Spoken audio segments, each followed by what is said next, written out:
Hello and welcome back to Work Wednesdays. I am Sheen and this is Ali. How are you doing today? I'm great. I don't know why we call this Work Wednesdays. Why? Not particularly work, Also, people have said that we should introduce the food. So do you want to tell us what we're eating? We're eating from Dishoom. We have a keema pao. Mm-hmm. This is the keema. What is keema pao? This is the pao. It's like some bread and butter thing with like some mincemeat with like... Bless you. Ali's wearing way too much perfume. With some mincemeat and peas in it. And we've got some chili chicken. Mm-hmm. And we've got some garnish with coriander and lime and onions and... Garlic, is that garlic? Garlic. Okay. Not garlic. Ginger. It's Ginger. Damn, I always get garlic and ginger confused. Okay, and we have some dal and some rice here. All right, what are we talking about today? Today, what do you want to talk about? I thought we were going to talk about crypto. Oh, we can talk about crypto, yeah. Given that you're always talking about crypto, and I don't know much about crypto. Oh. So why are people talking about it at the moment? What's your understanding of crypto? It's fake money. No, it's online money. Okay. Right? Is it the same as Bitcoin where you have to mine it? What do you understand by the term Bitcoin? Like, what's your like model for what is Bitcoin? If someone were to ask you, Sheen, what's Bitcoin? What would you say? I would say it's a form of currency that's not physical. Right? All right. Is that correct?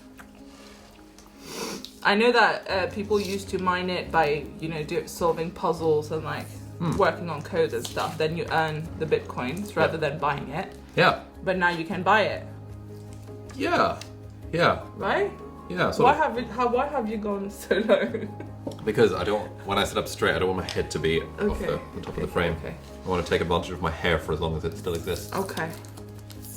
Yeah. Yeah. Okay. So Bitcoin is a subset of cryptocurrencies. Like, the US dollar is a currency. Yeah. So US dollar is to currency as Bitcoin is to cryptocurrency. Yes, that makes sense. Cool. So when we're saying crypto, we mean cryptocurrency. Generally, people use the word crypto. Okay.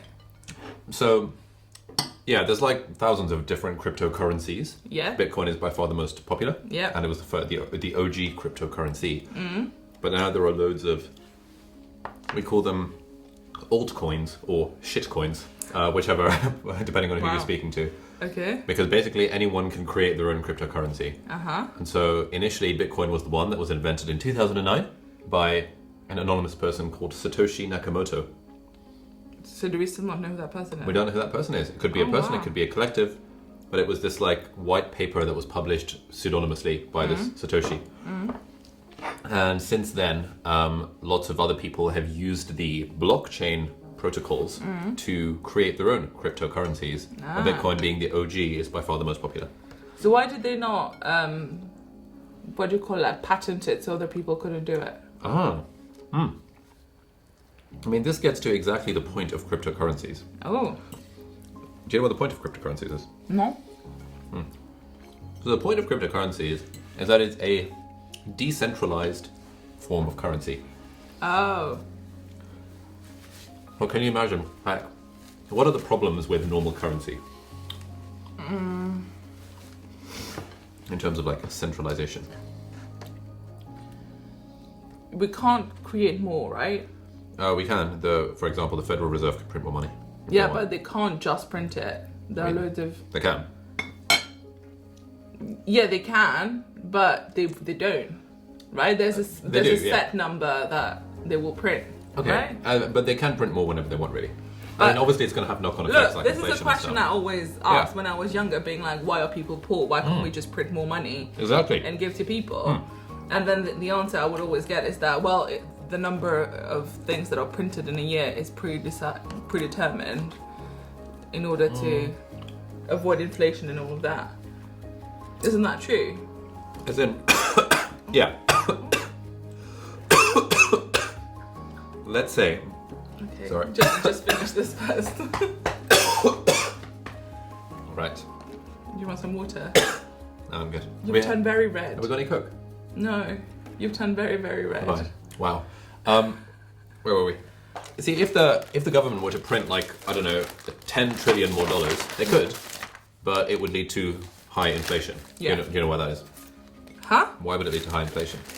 Well, because everyone will have the ability to buy, so then it won't be enough stuff for people, right? Everyone will have the ability to buy, therefore there won't be enough stuff for people? Yeah. Is that how inflation works?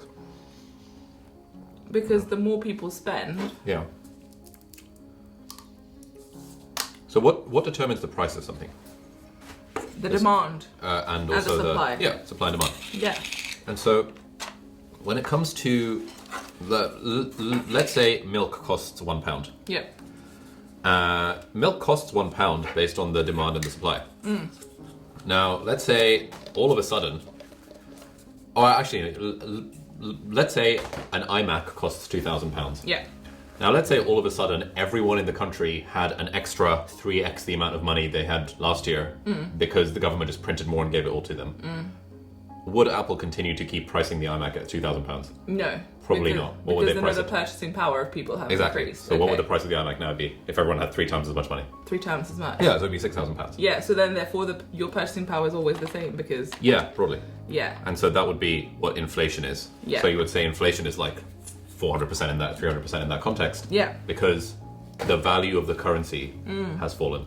But then, surely if we print enough money so that everyone has money, in a hypothetical world, obviously, then that wouldn't matter, right? If everyone has the same amount of money, because inflation becomes a problem when people who are still, not as wealthy, for example, in your case, if everyone having 3 times as much money, because if I have 1 rupee, I said rupee, £1, and you have £1,000, you have £3,000, I have £3 now. So then it's a problem for me that everything is going more expensive. It's not really a problem for you because everything is 3 times more expensive. Yeah, but I still can't and you've afford... got 3 times the money. Yeah, you still can't afford an iMac, Yeah. I mean, which is fine. Exactly. Like, the objective of companies is not to let everyone afford all their products. Yeah, I know. But we were talking about the thing about why can't we just print more money so that everyone has money. So that's also the equal distribution of wealth across people rather than just an increased number of money in circulation. Right? I mean, hypothetically, if you were to double everyone's amount of money that they had, the uneven distribution of wealth will still be the same. Yeah, that's what I'm saying, because we're not addressing the unequal distribution of wealth. People that's don't print money to address inequality, I don't think. Yeah, that's what I'm saying. But, okay, cool. Okay, we're on the same page. On the same page. So, if the government wanted, they could print more money. It would just lead to inflation. Oh yeah. Okay. So that's what it's not necessarily one of the problems with centralization. Okay. Can you think of any other problems with centralization? But what do we mean by centralization? Okay, so basically, why is it that $100 is worth $100? What does what does currency actually mean? What does it correspond to? How much you can exchange for money, right? For money? No. How much money you can exchange for a product or a service? Yeah. But why is it that we believe $100 to be why is it that if I give you a paper with $100, you know what that means and you know that it's a thing? If I wrote $100 on a piece of paper, why would it not mean anything? What is the difference between me writing $100 on a piece of paper and me giving you a $100 bill? Oh, because it's universally recognized as it has value. Yes. Why is it universally recognized that it has value? Oh my god. One of those tricky ones. Because it's an established system. Okay. By whom? What do people? Okay, if I give you if I give you 100 Zimbabwean dollars, or if I give you 100 Ethiopian dollars, would that be as valuable to you as 100 US dollars? No. Why not? Because I know that this is worth less. Okay, let's say I give you $1 billion Zimbabwean dollars versus 100 US dollars, and they were. I would want the comparison, worth the same, right? Yeah. So let's say they were worth the same in total. Okay. Which would you take? Okay, the dollars. Okay, why would you take the dollars as opposed to the US dollar rather than the Zimbabwean dollar? Because it would be easier to use? Yeah, because more people think the US dollar is legit. But why do more people think the US dollar is legit? Because... Yeah, why do they think that? Yeah, it's an interesting question. Is it just because of the country and the power of the country? So back in the day, I think in the before 1970 or something, the US dollar was pegged to what's called the gold standard. Have you heard about this? Whereby literally in Fort Knox in the US, there was a pile of gold, and $100 could get you some kind of gold. Okay. And so the US dollar, $100 basically the system, the government, whatever, guaranteed that if you wanted to, hypothetically, you could exchange $100 for gold. And gold, we know, is a thing. Yeah. I think President Nixon in like the 1970s removed the US dollar from the gold standard.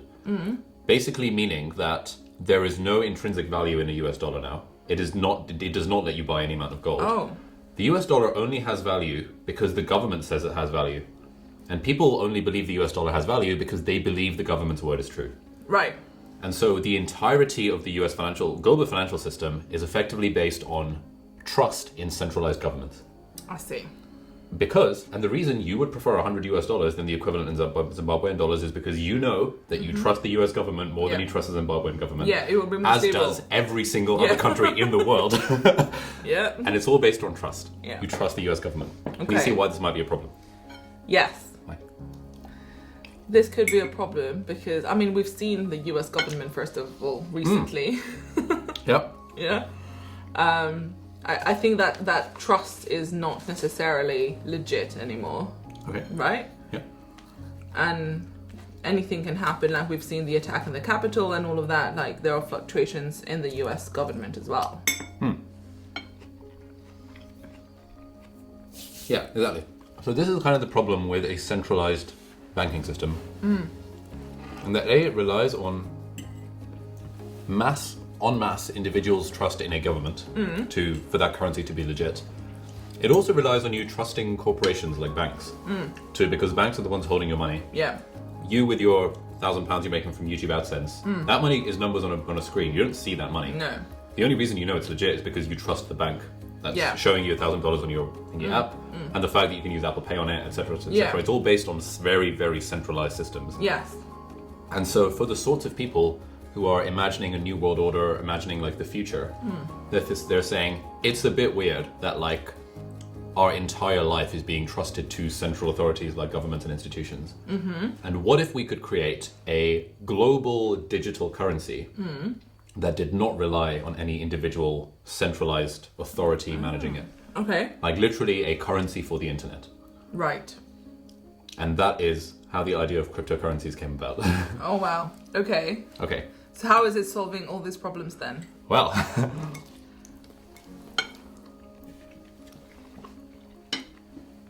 can you use cryptocurrency to buy stuff? yeah. You can? Yeah. Like what? Whatever. I can't use it to buy a Mac. Apple don't accept Bitcoin now. But there are lots of retailers that do. Okay. And the idea is that like right now, Apple don't accept Bitcoin. But for example, you might have seen that announcement like 2 months ago where Tesla announced they were going to accept Bitcoin. But now they said and then they reneged on it. But like when Tesla announced that they're accepting Bitcoin, suddenly people are like, oh shit, you know, it's real money. I can literally buy a Tesla with Bitcoin now. Yeah. Back in I think the first transaction was some dude buying a pizza for like 11 Bitcoins or something. That's cool. And, you know, so companies like Stripe that do financial processing thingies have an option, a tick box that you can accept Bitcoin on your site. Okay. So if I wanted to, I could accept Bitcoin payments for Part-Time YouTuber Academy. Sure. I don't want to, but if I wanted to, it could, like, that could be a thing. Okay, so then that problem would be solved in the future. If it's more in use, then more people will start accepting it. Exactly. It's like, you know, when American Express came about, no one was accepting American Express, but over time, some people have now begun to accept American Express. Yeah, okay. So that problem could be solved. That problem could be solved. Okay, but now, how does it's not centralized, Yeah. so how do you get Bitcoin? How do you get crypto? Exactly, that's the question, isn't it? That's why it's so clever. So, are you familiar with Splitwise? So Splitwise... We tried to use it. Yeah. Let's simplify things. Let's say, so we've decided we don't like the government. We've decided we want to create our own form of currency. Okay. Now, it kind of really gets to like, what is currency? Yeah. Currency is basically a way of me saying, well, it's a store of value and it's a medium of exchange. Yeah. If I have $100, I know I have $100, you know I have $100. If I give it to you, that $100 gets transferred to you, you now have $100, I do not. Yeah. This is literally how currency works, and you can give me, I don't know, food in return for that $100, or lodging, or whatever you want. Yeah. Now let's say the two of us were the only people in the world. Would we need a system, would we need to hand over cash? No. What would we do instead? What do you mean? What would you... Imagine we're prehistoric humans and we're inventing the idea of currency. Yeah. But it's not in our head, like, why would we create bits of metal that there's just two of us? Like, how would we figure out who owes who what? Like, for example, how do we figure out bills? Spreadsheet? Exactly, you'd make a spreadsheet, 100%. You'd write down. Prehistoric, we'll make a spreadsheet. You'd make a spreadsheet. You'd go on Google Sheets, right? And you'd be like, Ali owes Sheen $100, Ali has paid Sheen, and you'd be able to keep track of who owes who what. Yeah. And provided the two of us are... But wait, question. Yes. If we haven't created currency, then how do we know that, for example, I owe you $100? Like, how are we assigning value to a specific service or a product? We could say you owe me 5 bushels of hay, and we could say... So you are assigning value to things? Yeah. Okay. Okay, cool. I'm with you. Cool. Yeah. And so, another word for a spreadsheet is a ledger. Mm-hmm. And so we'd create a ledger. Let's say Ali owes Sheen, blah, blah, blah, blah. Yeah. Let's say a third person comes into the mix. Let's call him Jake. Okay. Let's say Jake pays for a takeaway. Now, both you and I owe Jake a tenner. He's paid for the takeaway. And over time, if you sum up these, you'll be able to see how much money each person has and how much money each person owes. And then now, let's say the whole neighborhood came into the mix. What would be the problems then? Because it's fine with just me, you, and Jake, right? Yeah. But what's the problem? So if we're trying to keep a ledger for the whole neighborhood. Yeah. But then one of us needs to know, like someone will know what everyone's deals and transactions are, right? If someone is entering it into the ledger. Okay, so it's not very private. No. Because people will know Jake has paid you 10 quid. Exactly. Why is Jake paying you? Okay, you could anonymize the usernames. That would solve that problem. What are the other problems associated with our neighborhood ledger system? Because we might have transactions outside of the neighborhood? We could, let's assume the only transactions in our digital currency are the ones that are within the neighborhood people.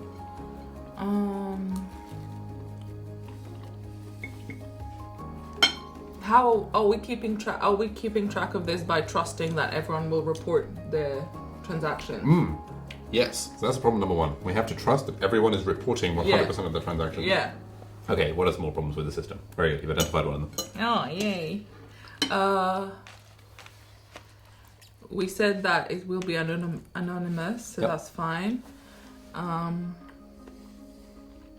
then it might be unequal right at the end of the month, for example. Oh yeah, but what do you mean unequal? Oh, no, we're just keeping track. Okay. I don't know. So one of the other problems is that you need a way of...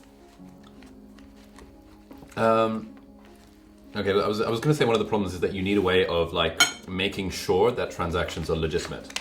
Like, for example, if you were to tell me, oh, by the way, Jake owes me a tenner. It's not the same thing as trusting that people are reporting exactly. the right thing. But that's what I said. It's trust that people are reporting the transactions. Yeah. It's also trusting that no one is fraudulently reporting any transactions. Right, okay. It is also trusting in the authority and the trustworthiness of me as the keeper of the ledger.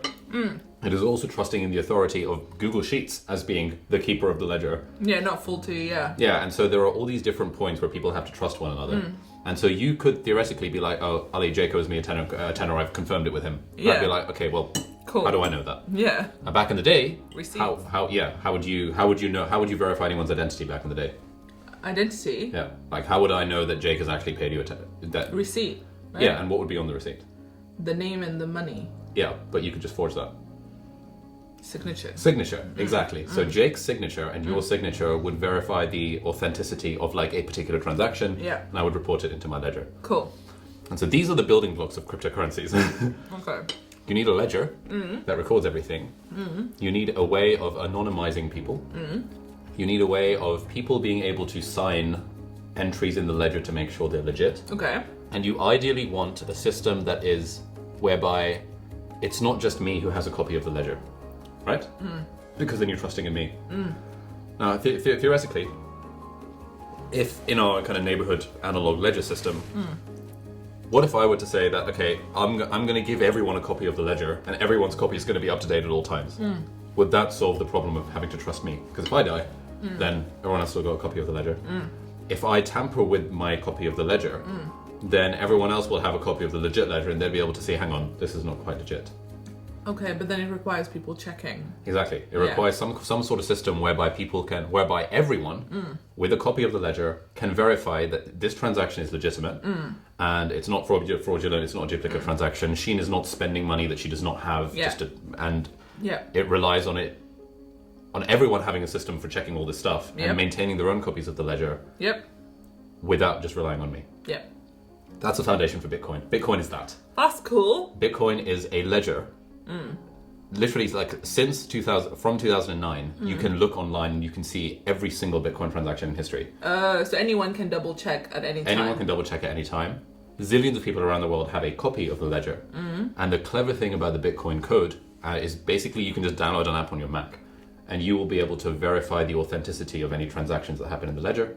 And the really cool thing is that all of the nodes on the network are constantly communicating with each other to check, does my ledger look like your ledger?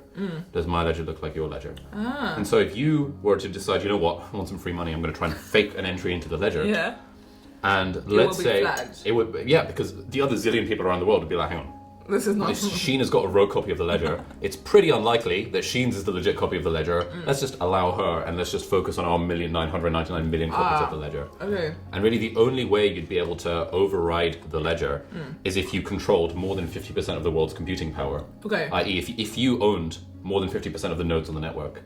Which is not possible. And then all at once you were to update it with a fraudulent transaction like Mark Zuckerberg owes me 20 bitcoins. Okay. Then you would be in the majority. Okay. Which is basically never going to happen because there are zillions of individuals and people around the world maintaining. But then, does that? I'm sure there's a way around it. But like in terms of privacy, how's that taken care of? So, we said in our analog ledger system, you could have your own private username, which no one would know. So then how are you double checking? Is it because you just see the same username in all the transactions? Yes. Okay. Yeah. Oh. Basically. So everyone who owns a Bitcoin has a Bitcoin address, which is like 16 digits, like letters and numbers. And that's basically long enough that it basically gets randomly generated. And it's so long that the chances of anyone having a duplicate address is basically zero. And so when you send money to someone, you don't send it to Jake. You send it to this 16-digit Bitcoin address. And so anyone on the blockchain, anyone can look at the ledger and be like, hold on, that person, 82641, has 80,000 Bitcoins. They're a freaking trillionaire. But no one would necessarily know who that person is. Okay. Because no one knows, no one reveals. You just know the number. Okay. Yeah, I mean, unless, for example, Jake says, by the way, Sheen, my Bitcoin address is blah, blah, blah, you'd be able to. Yeah. But random people on the internet wouldn't know. Exactly. And the other way in which this makes privacy is because anyone can generate a Bitcoin address at any time. And so let's say Jake wants to buy some drugs and he knows that you know his public address. Yeah. He'll just create a new Bitcoin address and take the payment in that one. Okay. Because he controls it, he still has the money. It's just no one knows that's him. Ah, I see. It's like creating a fake username. It's like if someone comments on your videos and you block them, they'll just make a new account. You can just do that with Bitcoin. Okay. Well, so I understand how it works. And you can just buy cryptocurrency now, right? With real money. Technically. Yeah. Again, going back to our analog ledger system, that would be like someone coming into the system and being like, hey, I want to get in on this digital currency. And then someone in that system has to sell them their digital currency in return for like apples or something. Okay. Or in return for $100. So you're buying it from someone else. Exactly, yeah. But then to create new cryptocurrency, is that when people are mining it? Oh, do you know what mining means? I know it's like codes and stuff. I don't know what it is exactly. Okay, so you know how we talked about when you have this ledger system, you need a way for everyone in the world to be able to verify the authenticity of transactions. Yes. The way that the reason they're called cryptocurrencies is because they're secured by cryptography, which is basically how you send codes and stuff that people can't read. Yeah. And there are these very special mathematical algorithm-y puzzle type things that if you solve one, then it basically shows that you unlock one. Yeah. If you solving the puzzle, you are helping to maintain the ledger. And so the person who solves the puzzle every 20 minutes or so gets rewarded with some bitcoins as a reward for taking part and helping maintain the network. Okay. And this is how you incentivize millions of people around the world to maintain a copy of the ledger and use their computer processing power to run this algorithm. Okay. By occasionally rewarding one of them with some bitcoin. Okay. And back in the day, this used to be very easy. And over time, it's a sort of exponential function built into the code itself by Satoshi Nakamoto in 2009, whereby over time it gets harder to mine an individual Bitcoin. Okay. And over time the rewards for mining Bitcoin fall. So back in the day, for the first 2 years of Bitcoin or something, you would get 50 Bitcoins every time you mined. And then for the next 3 years it's 25 and then 12.5 and now we're on a small number of Bitcoins. Okay. So over time it becomes harder and harder to mine Bitcoins. And the cap, I think it's capped at 42 million Bitcoins in the world. Well, because they're digital, you can break them up into however many, 0.0000001 of Bitcoin in the world. Okay. Yeah. But then, is there a fixed number of Bitcoins? Because you said you can buy it from someone else. So, is there a fixed number? There will only ever be 42 million or whatever that number is, Bitcoins in circulation. Why? Ever. Because it's just the way the code was written. It would be mathematically impossible to create more Bitcoins because the code does not allow it. But do you think that will be a problem if it becomes the currency that most people use? Well, no. It's limiting, isn't it? Yeah. It just means the value of it will go up relative to other things. Oh, interesting. So let's say there was only one Bitcoin in the world and the only thing accepted was Bitcoin. That would be a very valuable currency. Yeah. It would be like paying for something with the crown jewels or something like that. But if there's 42 million crown jewels, suddenly everything is, it doesn't matter too much if you buy a loaf of bread with a crown jewel. Yeah. And so it doesn't really matter that there are only 42 million because then it just means as more people, the value of it will go up over time. Okay. Cool. And why is everyone talking about crypto now? It went down or something in value? Yeah. Okay. So, why is everyone talking about it? So Bitcoin's been around since 2009. For the first many years, no one really took it seriously. I started getting into it in 2017. I'd heard of it before, but it was quite hard to buy Bitcoin in the UK. Nowadays, there are all these centralized companies like Coinbase and Binance and stuff that specialize. There are Bitcoin exchanges. They let you buy and sell Bitcoins very easily. Okay. Kind of like online banking, right? Yeah. Whereas back in the day, you literally had to go on Gumtree and find someone to physically give you some Bitcoins by trading a hash with them. And to buy it was basically impossible to do in the UK. Yeah. But now with Coinbase and things like that, affiliate link in the video description. If you sign up, both you and I get $7 of Bitcoin. Okay. With companies like that, anyone can just literally make an account on Coinbase and just buy some Bitcoins. Because Coinbase it's like the stock exchange, where you can just buy a stock, but the reason you can buy a stock is because someone else wants to sell the stock at the same time. Okay. And the exchange facilitates this transaction and takes a bit of a fee. So Coinbase is a Bitcoin exchange, and that, yes, lets you buy Bitcoin for money. But in reality, what you're doing is someone else is selling a Bitcoin, and you're giving them money in exchange for their Bitcoin. But it's just facilitated by this huge exchange. So it feels as if you're just buying Bitcoin from nowhere. Okay. But actually you're buying it from someone else. That makes sense. So now it's gone down. Back to the problem. So, over time, as Bitcoin has become more accepted and more a thing, and people realize, this thing might actually be legit. Yeah. Its value relative to the US dollar has gone up massively. Back in 2009, you could buy a Bitcoin for less than $1. Nowadays, the price of a Bitcoin is $50,000. Oh wow. Yeah.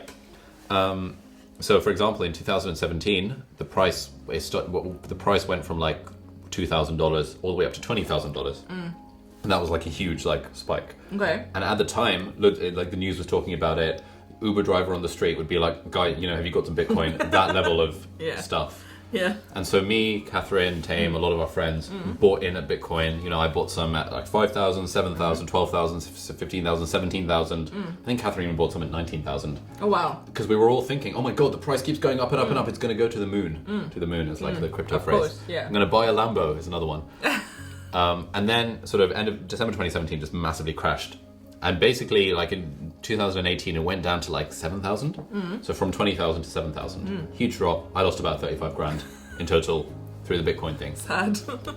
But the way that the price of Bitcoin increases over time, it's a lot of people criticize it because generally the price of something should increase commensurate with its value.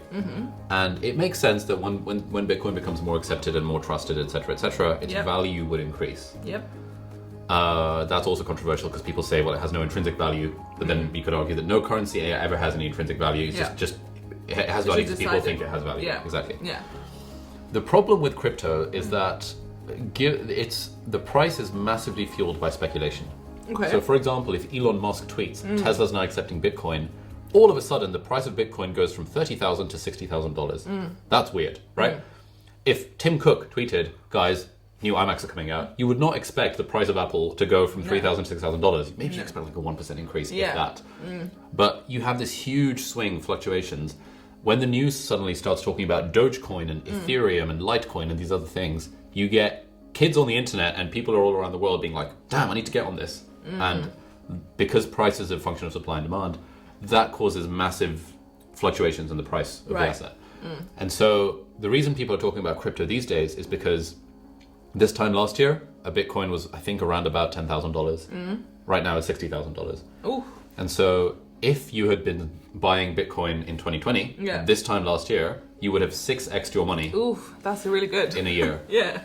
And that's just Bitcoin. Remember how we talked about how there's like zillions of other cryptocurrencies? Yeah.